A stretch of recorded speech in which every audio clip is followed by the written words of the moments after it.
What's going on, guys? I am back with some more toys that I just got. After a very strenuous and long 9-month wait, I was able to get my tax stamps back for two cans that I had registered for, purchased, all the above. So I'm gonna start now. I did a video. I picked up a Diamondback 7-inch AR pistol, and inside here is a rugged razor. Now it is the 30 cal. They didn't have the 5.56 razor yet when I started the paperwork on this process. By the way, I went the local gun shop that I go through. They use or they have a silencer code kiosk, so they do your fingerprints and photos right there. It was literally 9 months on the dot for my second can, and 3 or 4 days just shy of 9 months for the razor. So today is the 16th of November, Wednesday. I've been so busy with work and traveling and everything. Tomorrow I'm going to make time to shoot this setup because I made this a dedicated can for this pistol. The great thing about rugged, I'm not sure if I mentioned, these are rugged razors, rugged Obsidian 9. We'll get into the next can here in a second. The razor has a locking feature, so once it's screwed onto its muzzle device, you turn counterclockwise at the bottom of the can to lock it in so it doesn't walk off on you as you're shooting. I'm really digging this little setup. So I did contact Rugged and I said, hey, I'm looking to run a 7-inch AR pistol with the Rugged Razor 30 cal can. The guy that I spoke to kind of laughed and was like, have you seen our 240 burn down? And I was like, yeah, I think so. I'm sure it's all over the web. And he was like, your 7-inch AR will handle our can. So I'm excited to see how it's going to operate. I'm more curious of the sound reduction. So I have shot this can on multiple platforms. I've shot it on 10.5s, 16-inch, 300 blackout, 308, and on inspection, I've not seen any baffle strikes. And of course, by every platform that I've shot it through, the length of the barrel depends on the decibels of how much they're reduced, the caliber, the grain, all that stuff comes in a factor. So I have purchased several other cans in the past, and I definitely wanted to do my homework on rugged, especially the long wait and everything. I wasn't as experienced or knowledgeable on suppressors. I just thought it looked cool. And I started the process, and I want to say my very first can that I got, I want to say it was in 2015. It was a 15-month process, and I almost forgot about it. And unfortunately, the place that I bought it at didn't have a shooting range, so I wasn't able to take it and shoot it or anything. The place I bought these two cans it's literally right next door in the next room. They give you a little NFA card, you give them your driver's license, and when you're done, you basically exchange everything in reverse. So tomorrow, I'm going to do a little range report. I'm probably going to run 2 megs through it. I don't have any special ammo. It's just 55 grain Winchester white box. I just want to see how it cycles because I did change up the buffering system to a Griffin Armament buffer weight. And actually, I did order it with a Griffin Armament spring. But after doing some research and everything and talking to some folks with different companies, I decided to go with a Springco red spring in here for the fact that this is a DI gun and it's so short. It's a 7-inch barrel. So this thing is going to be extremely violent with or without this can, just for the fact of a 5.56, the most energy is going to come out of a 20-inch barrel. Anything longer than the 7 inches obviously going to have better performance with that round. So keep in mind, This is not for long range. This is close quarters, something in my house. Probably going to become a dedicated truck gun. Obviously, I'm not going to leave it in my vehicle overnight, but until I get a locking secured system in the back seat or something, it'll just pretty much go with me wherever I go.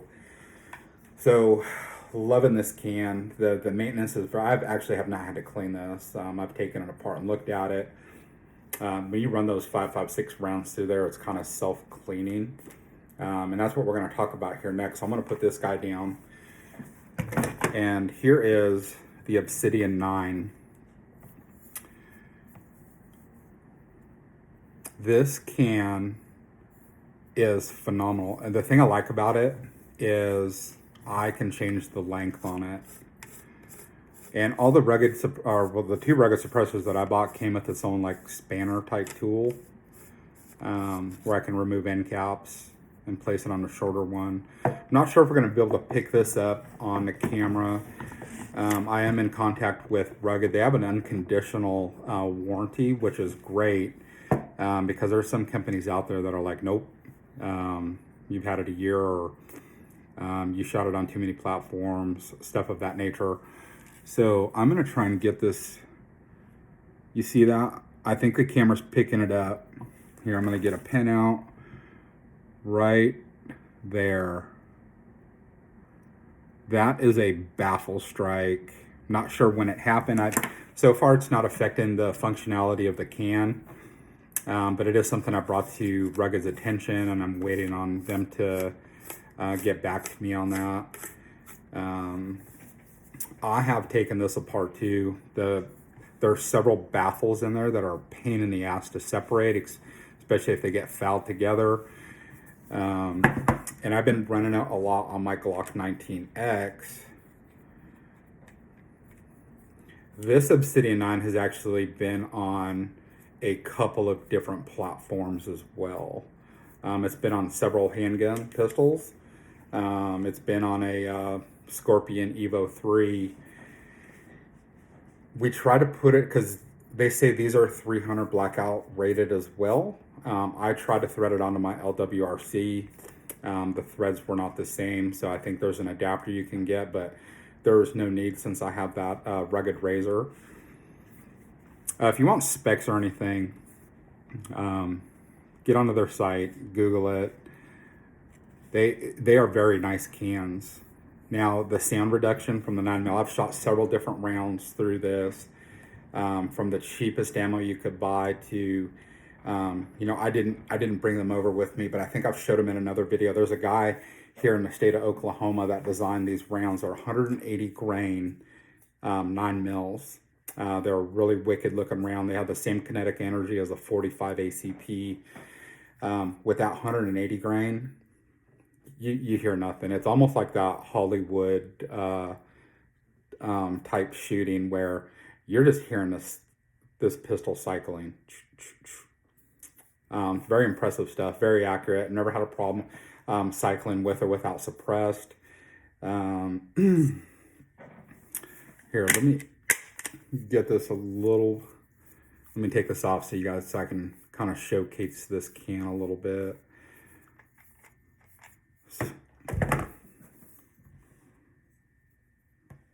So all their markings and stampings are at the bottom of the can.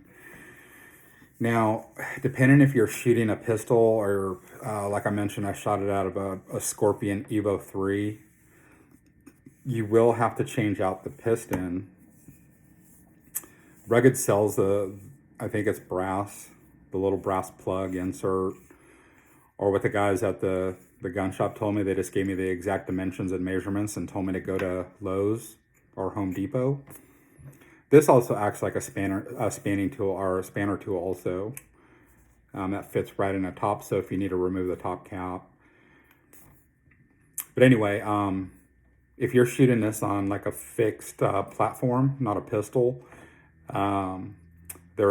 you'll replace this spring with a brass fitting, not a fitting, it just like a little pipe. So My next can, I'm gonna get 2 more cans. I'm gonna get an Obsidian 45. I'm gonna run my 1911s suppressed, even though they're already subsonic. And I'm gonna get the rugged razor for the 5.56. I know that doesn't make sense to a lot of people since I can interchange this 30 cal, but I really want a dedicated 5.56. So keep in mind the 5.56 and the 30 cal, all the internals are machined completely different. So there may be some sound reduction there on the 5.56 for the 5.56. That's my assumption anyway. But anyway, guys, just wanted to do a quick show and tell. Let me know if you're waiting on some cans or if you're thinking about getting them. Definitely do your homework. This was kind of a hard lesson for me. I don't even remember the brand. I have a few cans though. These are not my first sets of cans. But I think my first set, it was some company that I don't even think's in business anymore. I think I paid like $400 for the can and waited 15 months. But it did its job. It just wasn't fancy or anything. The coating was kind of shit, and you could tell it wasn't made very well. But anyway, do your homework on cans.